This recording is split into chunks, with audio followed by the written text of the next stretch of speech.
everyone, and welcome to Bold Voices, expanding the narrative in feature filmmaking. My name is Sonya Klinger, and I'm founder of SKASKA, which is a talent representation firm within the advertising space, representing directors and editors and vendors for film and TV.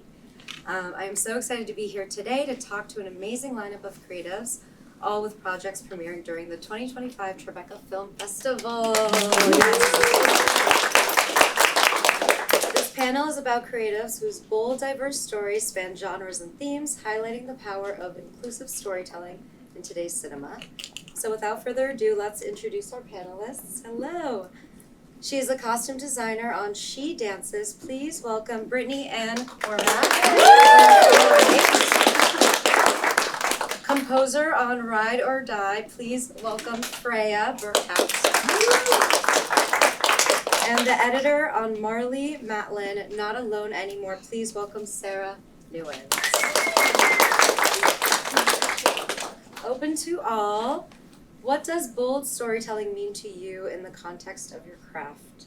And how did that vision shape your work on your projects? First? Yeah. I think bold visions for me as a composer always means I have an experimental approach to writing the music. And I had the opportunity to do that with Ride or Die because the director, Jocelyn Smith, really wanted me to go somewhere interesting. This is a road trip film. It's a queer road trip film that's a thriller romance. So it was a convergence of two quite interesting genres. And I love finding weird sounds that are going to make people's ears turn up and be like, oh, I don't know what that is. I can't quite put my finger on it, but it's still going to create a really profound emotional experience. So for me, it's always being experimental and trying different things and just trying to create space for happy accidents. Well, I've edited documentaries for quite a while now, and I think, and it's also just become, a much larger audience. Much larger audiences are consuming documentaries now. It starts to feel like there's a prescriptive way to edit documentaries, like. You turn on any celeb doc now, and I guarantee you at minute 5 is going to be their childhood. Just about. And so in this particular project, which is about the life of the deaf actress Marlee Matlin, I was really adamant not to do that. But also I had this amazing opportunity to work with director Shoshana Stern, who is also deaf. And so we had so many conversations about how we were going to break open storytelling both visually and auditorially, and so it was really exciting. I'm so obsessed with this project. It was such a fun way to approach storytelling. Our movie She Dances is a story about using performance as a vehicle for expression. And although there's a lot of dance in our movie, it's not just a dance movie. It's a story about the relationship between a father and daughter, repairing the relationship, about 2 high school girls navigating their next steps in the world, about a girl finding herself again through family tragedy, and telling that story through performance and dance as a medium to kind of be the backbone throughout the story. And I was a dancer for 20 years and sometimes still do it, but so I just felt so deeply connected to this story because it's something I also lived through as using dance to express yourself and tell your story to the world. So Brittany, off of that, Claire is a teenage dancer finding her story and her identity. How did you reflect her growth and confidence and individuality through her wardrobe choices? Right, so for those who haven't seen the film, we just premiered last night, and Claire, she's played by Audrey Zahn, who's Steve Zahn's real-life daughter, and they play the real-life father and daughter in the film, and it's there's a tragedy in their family. They lost their son and her brother. We don't, it's not exactly explained why, but the story is really rooted in the real life experience of Steve and Audrey. They wrote it based on their experience of her going through this world of dance competitions and him being there for her, and all the things that go along with it, the dance moms and the kids and the struggles and how hard they work. And so it was really important for me as a designer to kind of honor their real life experiences And when we were in prep, I went to the Zon's house and I went to Audrey's bedroom and like she laid out all our clothes and I was like, what would you wear for a rehearsal? What would Audrey wear? Because it wasn't just about Claire, it's also very much Audrey's story too. And it's like not that we didn't have the money to buy new things, but it was important to me to use things too that felt real to tell the authenticity of that story. And just make it really grounded in their real life, but then also bringing a costume like planned element to it as well. Freya, how did you approach scoring the emotional arc of Paula and Sloane's relationship, from tender connections to high-stakes tensions as their road trip unfolded? Yeah, it's an interesting, I work on a lot of projects about queer joy, and I work on a lot of projects that are like dark psychological thrillers. So Ride or Die was interesting because it brought those two things together, which was really cool and sometimes kind of challenging actually. But I really loved being able to explore a tenderness between them. I think this is a beautiful sapphic story, and you know, the sapphic canon is pretty small. We don't have a lot of lesbian films, and this one was really important because it's also got an intersectional element. The main character is black, and I think that is really important in the queer canon as well. But for me, it was about capturing that tenderness and fun and joy with them, and then sort of taking opportunities to turn that into something unsettling, which unfortunately happens more and more as the film progresses. But yeah, it was a really beautiful thing to be able to find that tenderness and then have to sort of make some subtle turns into the thriller elements and really just go to somewhere quite dark. And I think that feels like, you know, life, it's light and shadow. So it was really exploring the sort of the space between those things. It was musically a joy to explore. Sara, your film weaves together interviews, archival footage, deeply personal moments. How did you approach editing these elements in a cohesive emotional arc? Just to speak more broadly about the vision for it, initially was, came from director Shoshana Stern, who had just this very clear thematic and visual approach and how she wanted to tell the story. And I think a lot of where she was coming from was how Marlee impacted her growing up.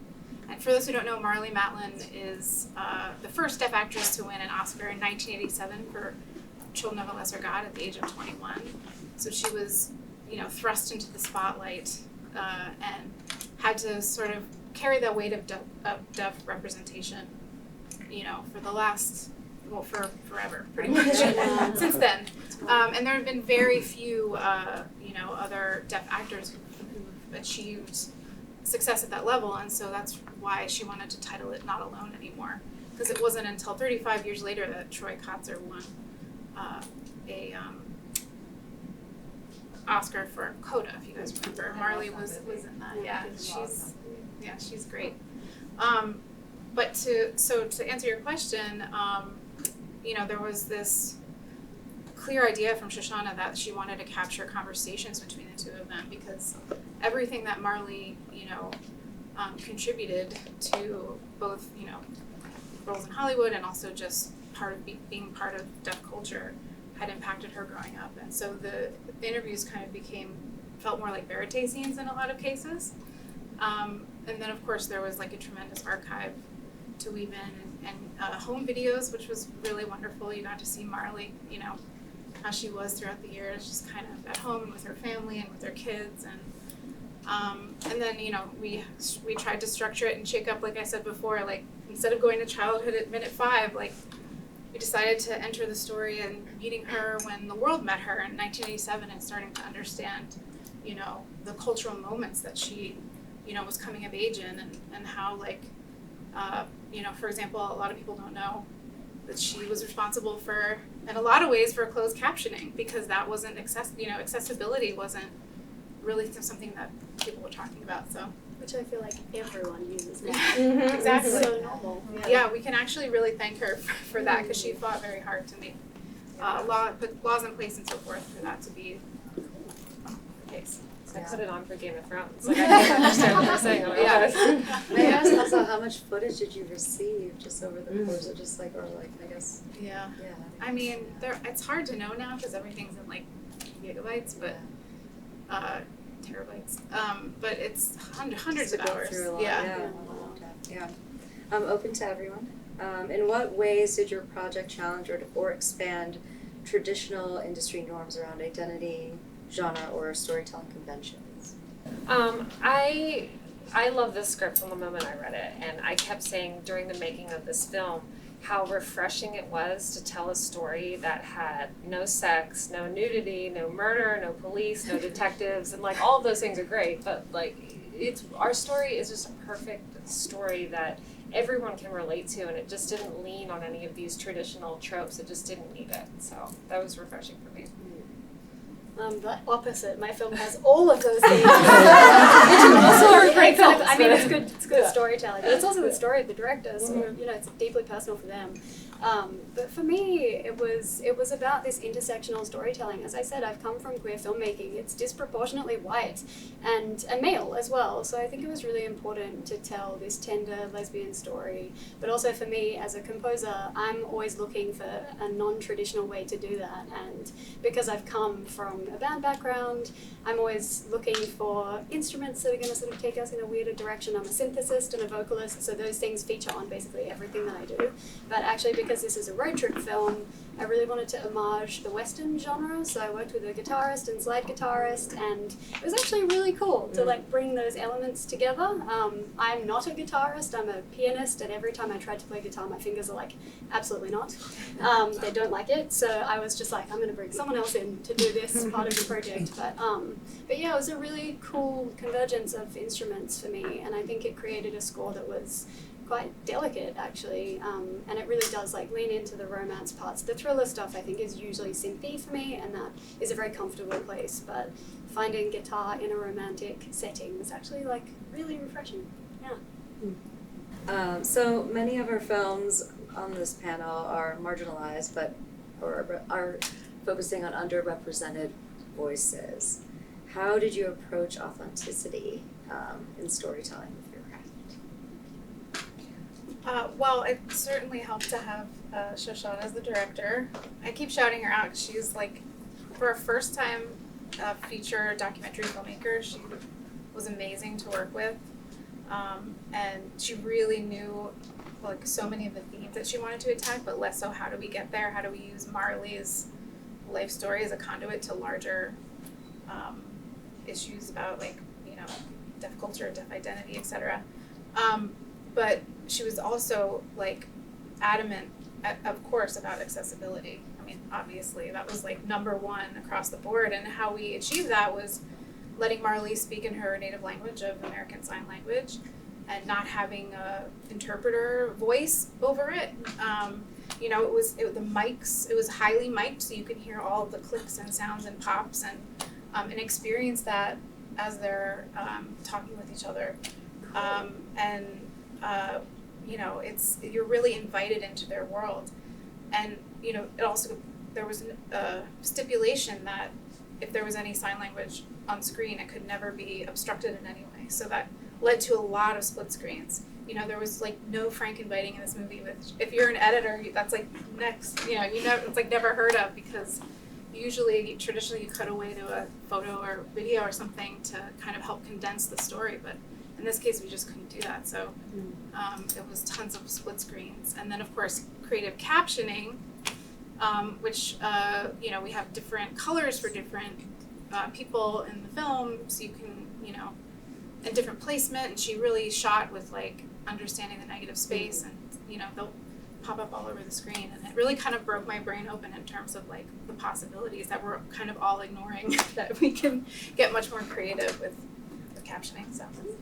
So for She Dances, I wouldn't say that it explores a marginalized community, but not many people know the world of dance, and I think it's really cool because it breaks open this world for the viewer. And these dancers work so hard, like they dedicate their life to their craft, and I know because I did that too. And I think that it was just really cool to honor them. So we used real dancers from Lexington, Kentucky, where we were shooting.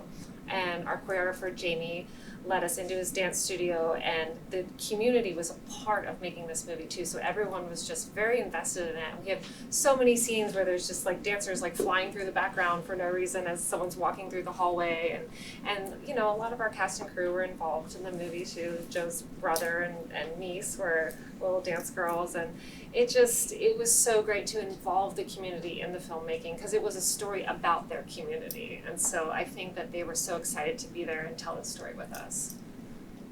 Yeah, we have the same kind of thing, I think, because the lead character is a queer woman of color, the director is black, a black lesbian, and so I think almost all the heads of department were women, certainly in post-production, which was awesome.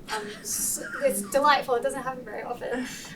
But I think when you're an underrepresented filmmaker, you're thinking about that. And as a queer woman myself, it was really beautiful to be able to like bring my lived experience to the table, and you know, to see like a lesbian sex scene that was actually really accurate. You know, we see a lot of things that are sensationalized for the male gaze, which is really frustrating. And I think this being made by the community for the community feels like it just gave such an authentic representation of our experiences. So it was, yeah, a joy to be a part of that. Brittany, there's a strong sense of realism in this film, especially in the family dynamics. How did you balance authenticity to help distinguish characters, teams, and the tone overall in that world? Well, you know, kind of what I've been saying is that so much came from their real life experience, and the people in the community that were involved in our actors' actual real lives were part of the movie.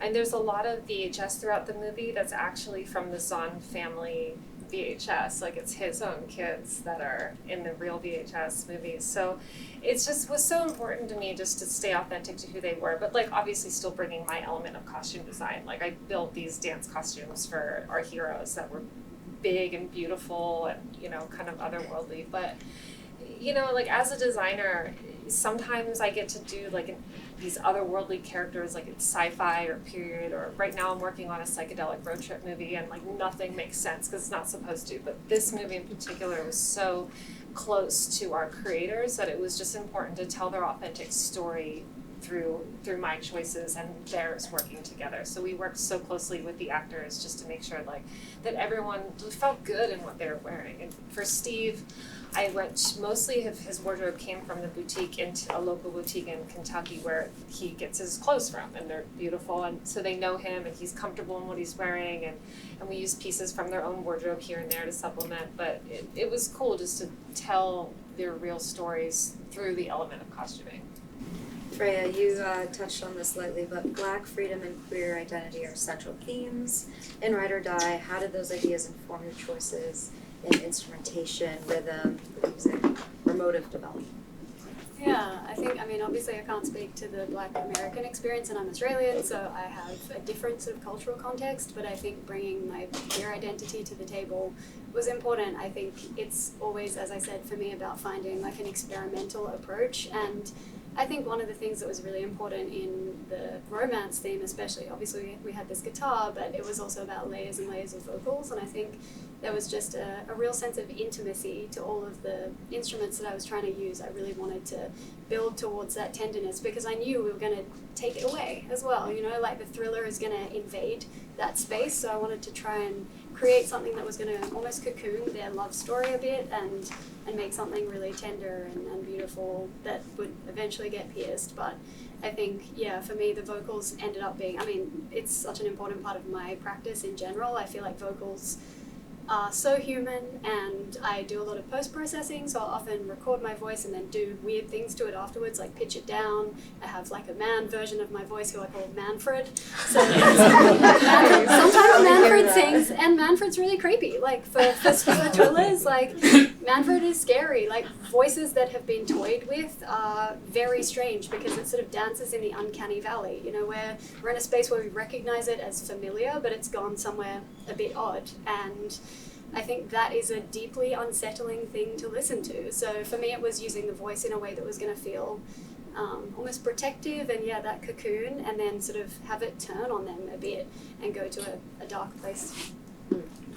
Sara, Marlee Matlin's story spans decades and includes both public triumphs and private struggles. What were the biggest challenges in shaping a timeline that honored both? You know, it's an interesting question because It was so refreshing that Marlee was just incredibly open, and really gave the whole team like creative license. She didn't want to see it. I couldn't believe this. She was like, I will see it at the premiere. I don't know if that's ever happened. Oh. Saw some jaws drop. Yeah, wow, that's amazing. Yeah, so She really trusted you. she trusted us, and I think that led to like a more, you know, authentic portrait in a way. I don't know if authentic is the right word, but I think we didn't have to worry about her agenda, and that felt really good. And especially because I think Shoshana wanted to say so many, you know, touch on so many larger themes about the deaf experience, which, you know, and just, you know, have not knowing much about deaf culture or even knowing ASL, you know, it was an opportunity it was a big like learning opportunity for all the hearing people on the team. And it just like very quickly made me realize like we only have to shift things a very little bit to create more accessibility for deaf audiences. You know, like from I'm also a director, so every film I make from here on out will be open captions. You know, I didn't do that before. It didn't occur to me to do that before. So now I'm definitely doing that, like open captions all the time, every screening. Anyways, That's what disability advocates always say. They're like, an accessible world is better for everyone. Yeah. It's not just for this niche group. So it makes sense that you like saw that in action. Yeah. Yeah. People push back on that though. I mean, they really they don't want their, you know, visuals to be obstructed in any way, which is, I don't want to, The audience is gonna do it anyway. You may as well at choose this how point, it's done. at this point I'm like, I don't know that that's a Yeah, exactly. good argument, but anyway, yeah. Would love to hear from all of you on this one. What do you hope audiences walk away with after experiencing your work, especially regarding fresh or underexplored narratives? Well, our film is definitely for the sapphics, and I think it's going to find its audience there. But I hope that, like, we want to give a more nuanced experience of what it is like to be a queer woman in the world. And I think a queer woman of color, particularly in America, is like a really intense experience. And for me, as I was saying, like, this is an important part of the queer canon because it is an intersectional experience, and I think that's something that we need to do more of, like understanding how these different parts of our identity come together to create different kinds of oppression. But at the end of the day, this is a love story, and it's also a story about liberation, like finding out who you are and actually going for it, like trusting your gut and being like, I'm going to live my life the way that I need to. And I think that is just a message that everyone needs to hear. Like, hopefully they are empowered and moved by the romantic part of the story too. Well, kind of what I was just talking about, you know, I think just thinking more about accessibility. I feel like watching the film, people are really delighted by the captions, and it will kind of spark a lot of ideas. Because it's not just words, you know, it's audio captioning. And there's just like a lot of room to explore there. And also hopefully thinking more about the deaf experience. And, you know, on the post side of things, it was really cool to have, you know, like a deaf AE, and like there's all these deaf creatives that, you know, I'd love to figure out ways to kind of get them kind of more in the mix than they currently are. So, so yeah, I just think it's just awareness and, you know, yeah. With She Dances, for me, it's that the power of art and performance is a universal medium. I mean, art transcends race, gender, social status. It's something that we all need in our lives. It's something the world needs.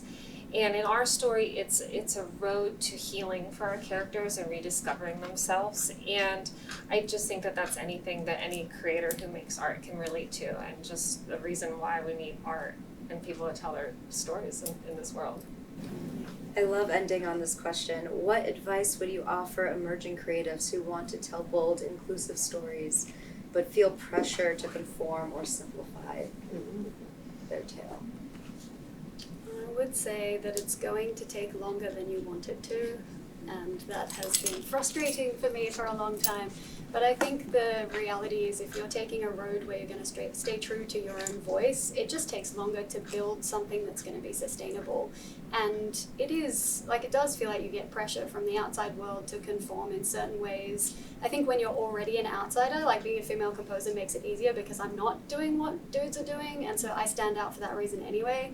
And I think that made it easier for me to be like, well, I'm going to double down and just do my thing. Like, that's really important. What do I have to lose?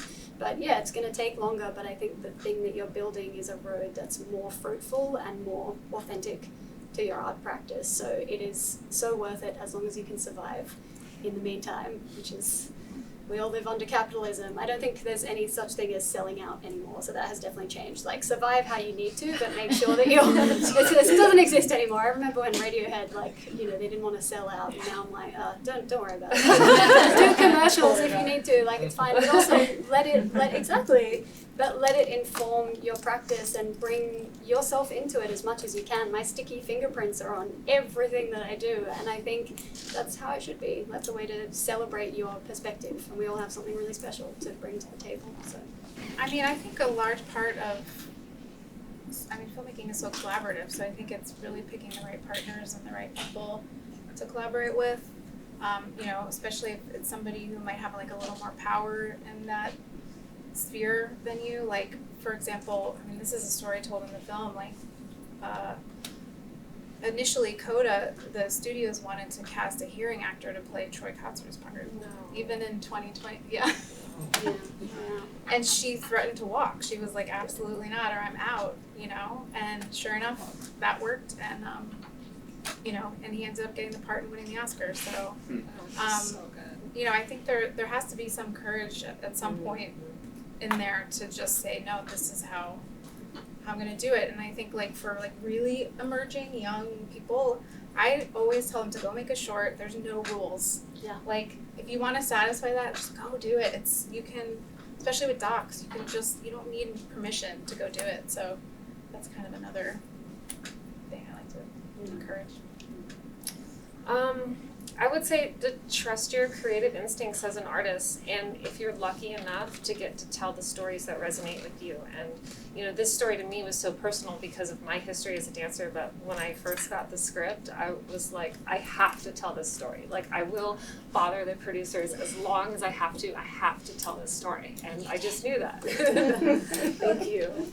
And I'm so lucky that I got to, because it was such a beautiful story for me. But, you know, you take so many risks as an artist and just a freelancer living this life, you know, and like your job can disappear in an instant, but just to trust your gut. Like, I wanted to build these beautiful dance costumes for our hero characters, and we're shooting in Kentucky, and like there's not like the best shopping resources there, so I was like, all right, I'm gonna fly to New York and get the fabric I need for the weekend. I tell my producer, I was like, look, it's not gonna cost you any money, just trust me, I just have to do this. And they're like, okay. And of course, like, I found like the perfect thing that's like this hero fabric that floats through the air, like down the street here in Midtown. But it's making those choices, and you don't often get to have the confidence to trust yourself unless you've been doing this a couple years. But sometimes too, your voice is like, is that a good idea? Should I be doing that? Just trust it and tell the stories that you want to tell. Brittany and Freya and Sara, thank you so much for being here with us today. Thank you.